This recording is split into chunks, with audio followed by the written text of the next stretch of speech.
प्रधानमन्त्रीले जवाफ दिने बाँकी नै छ। मेरो चाहिँ एउटा सानो मेडिकल इमर्जेन्सी भएको भएर म निस्किनु पर्यो होइन।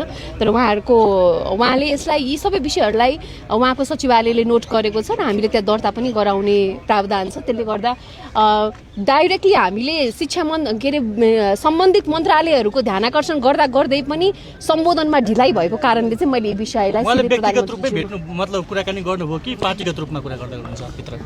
पार्टीको त कुरै भएन। यो त प्रधानमन्त्रीले अब प्रतिनिधि सभाका सदस्यलाई होइन एउटा ग्रुपमा हाम्रो एकमुष्ट छलफल भइराखेको छ। सबैले एक एकजना गरेर हामीले आफ्ना कुराहरू राखिराखेको छौँ। अन्तिममा प्रधानमन्त्रीज्यूले अब आजै सबै सम्बोधन हुन्छन् भन्ने कुरा त समेटिन्छन् भन्ने कुरा त छैन। तर पनि मलाई लाग्छ यो एउटा पहल चाहिँ पहिला हुँदैन थियो।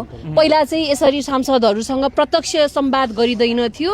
उहाँले यो सुरुवात गर्नुभएकोमा म चाहिँ अत्यन्तै यसलाई सकारात्मक रूपमा लिएको छु। किनभने हामीले आफ्नो क्षेत्रमा वा अब समानुपातिक सांसदको त क्षेत्र पनि हुँदैन। त्यसले गर्दा देशका तुरुन्त सम्बोधन गर्नुपर्ने कुराहरूलाई यसरी प्रत्यक्ष रूपमा राख्न पाउँदाखेरि चाहिँ यसले चाहिँ इफिसियन्सी ल्याउँछ कि जस्तो लागेको छ।